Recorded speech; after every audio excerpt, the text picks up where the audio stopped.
So hello pharma family, कैसे हैं आप लोग? आई होप आप सब अच्छे होंगे। सो गाइस, आज के लेक्चर में हम पढ़ने वाले हैं ग्लूकोनियोजेनेसिस के बारे में। और इससे पहले हमने अपने दो टॉपिक कवर कर लिए हैं, जिसमें हमने एक पढ़ा था ग्लाइकोलाइसिस साइकिल और दूसरा पढ़ा था हमने क्राफ्ट साइकिल। अगर आपने वो वीडियो नहीं देखी तो आप वो वीडियो देख लेना, डिस्क्रिप्शन में हमने प्लेलिस्ट की लिंक डाल दी है। तो आज की वीडियो में हम पढ़ेंगे ग्लूकोनियोजेनेसिस के बारे में। तो देखो, ग्लूकोनियोजेनेसिस क्या होता है, इसको पहले पेपर पर देख लेते हैं। जैसे क्या होता है हमारा ग्लूकोनियोजेनेसिस। तो देखो, ग्लूकोनियोजेनेसिस बेसिकली तीन वर्डों से मिलकर बना हुआ ग्लूकोनियोजेनेसिस। तो ग्लूको का मतलब क्या होता है यहाँ पर? ग्लूकोज। न्यू का मतलब होता है न्यू, और जीनेसिस का मतलब होता है यहाँ पर सिंथेसिस। तो न्यू ग्लूकोज को सिंथेसिस करना मतलब न्यू ग्लूकोज किस तरीके से बनती है उसके बारे में हमें यहाँ पर पढ़ना है कि ग्लूकोज किस तरीके से बनती है। तो इसको देखेंगे सबसे पहले। ग्लूकोनियोजेनेसिस का मतलब हो गया यहाँ पर बायोसिंथेसिस ऑफ न्यू ग्लूकोज, यानी कि ग्लूकोज को किस तरीके से नया ग्लूकोज किस तरीके से बनाया जाता है। अब नेक्स्ट पॉइंट देख लेते हैं यहाँ पर, production of glucose from other metabolised in necessary. तो देखो क्या होता है, जो हमारी ग्लूकोज जो होती है वो हमारी बॉडी में जो नेसेसरी है, जब कभी भी हमारी बॉडी में ग्लूकोज की कमी होती है तो हमारी बॉडी जो न्यू ग्लूकोज बनाना शुरू कर देती है for use a fuel sources by, जैसे कि ब्रेन हो गया, टेस्टिस हो गया, राइट्रोसाइट हो गया, किडनी मेडुल हो गया। देखो जैसे क्या हमारी बॉडी में ग्लूकोज की ज़रूरत क्यों होती है, तो उसके बारे में यहाँ पर दिखाया गया है। ब्रेन, जैसे कि हमारी बॉडी में ब्रेन होता है, तो ब्रेन को अपनी प्रॉपर काम करने के लिए, ब्रेन को हमारी बॉडी को चलाने के लिए ग्लूकोज की ज़रूरत होती है। नंबर 2 पर आता है हमारा टेस्टिस, यानी कि हमारे स्पर्म को बनाने के लिए हमारे ग्लूकोज की ज़रूरत होती है। उसी तरीके से आ जाता है हमें राइट्रोसाइट्स, मतलब आरबीसी को अपना प्रॉपर वर्क करने के लिए ग्लूकोज की ज़रूरत होती है। उसी तरीके से हमारा आता है किडनी मेड्यूला।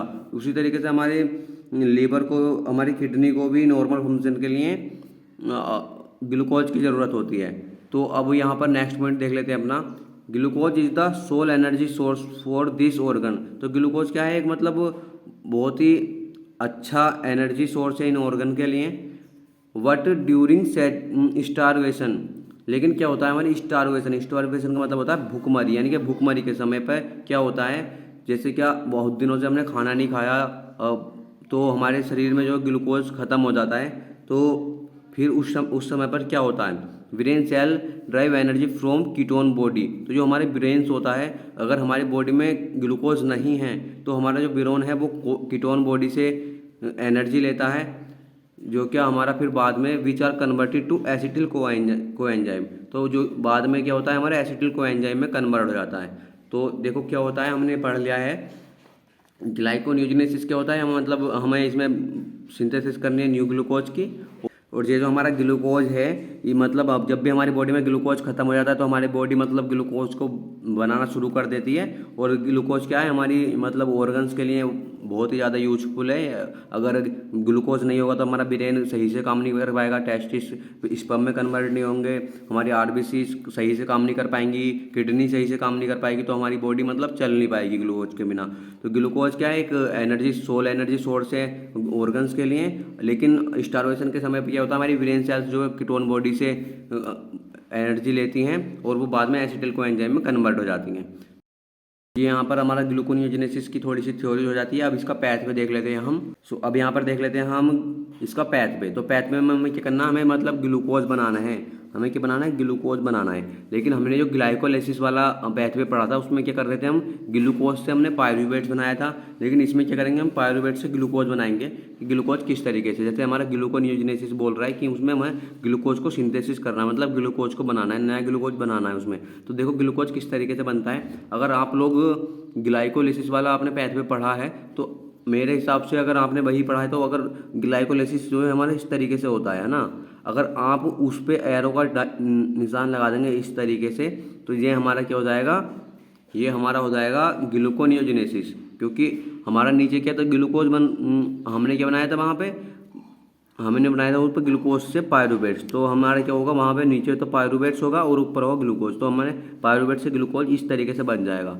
अगर आप मतलब तभी भी ये भी उसी तरीके से है, मैंने उसको थोड़ा सा उल्टा करके लिख दिया है। तो इसको यहाँ पर देखेंगे थोड़ा सा, आपकी मर्जी आप किस तरीके से इसको याद करना चाहते हैं। तो यहाँ पर सबसे पहले ले लेते हैं हम पायरूवेट्स। तो पायरूवेट्स में क्या होता है हमारा, इसमें क्या होता है हमारा HCO3 प्लस 2 ATP इन्वेस्टमेंट होती हैं, और इसमें जो हमारा एंजाइम रिस्पॉन्सिबल होता है वो होता है पायरूवेट कार्बोक्सिलेज।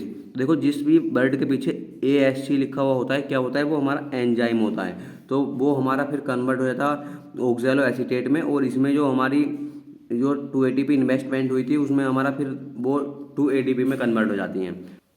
तो देखो अब क्या होता है, जैसे कि ऑक्सैलो एसीटेट हमारा PEP में कन्वर्ट हो जाता है, PEP में क्या होता है फोस्फोइनोल पायरूवेट्स, तो इसमें भी हमारा जो एंजाइम रिस्पॉन्सिबल रहता है वो रहता है PEP कार्बोक्सिलाइनेज, और इसमें भी हमारा 2 GTP मतलब ग्वानिन ट्राइफॉस्फेट इन्वेस्टमेंट होता है, और वो हमारा भी GDP में कन्वर्ट हो जाता है।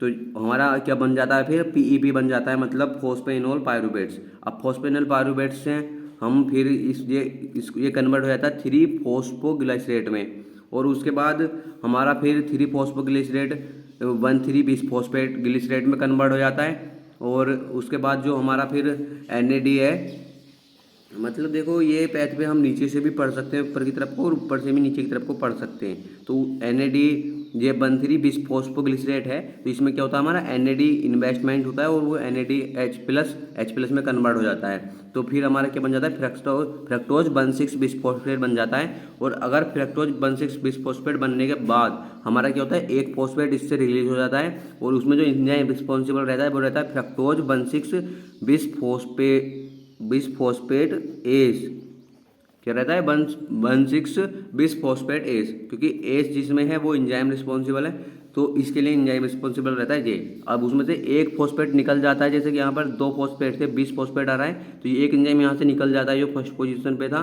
तो अब हमारे पास बनता है फ्रक्टोज 6 फॉस्फेट। अब फ्रक्टोज 6 फॉस्फेट का हम आइसोमर कर देते हैं, तो हमारा फिर बन जाता है वो ग्लूकोज 6 फॉस्फेट, क्योंकि दोनों के फॉर्मूले सेम ही रहते हैं। उसका आइसोमर में क्या होता है बस उसकी मतलब स्ट्रक्चर चेंज हो जाती है, तो उसका आइसोमर हो जाता है ग्लूकोज 6 फॉस्फेट। और अब ग्लूकोज 6 फॉस्फेट में से अब हम एक और फॉस्फेट रिलीज कर दें जो कि हमारा 6 पोजीशन पे लगा हुआ है, तो हमारा क्या बचेगा ग्लूकोज बचेगा। तो इसमें जो एंजाइम रिस्पॉन्सिबल है वो होता है ग्लूकोज 6 फॉस्फेटेस, इसमें भी एस लगा हुआ है, मतलब एंजाइम रिस्पॉन्सिबल है ये भी।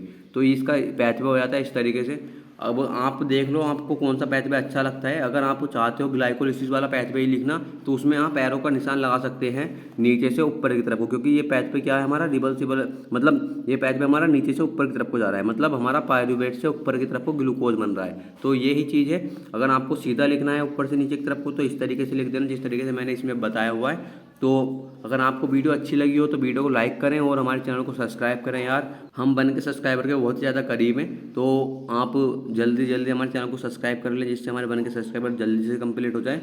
और मिलेंगे नई वीडियो में, तब तक के लिए बाय बाय।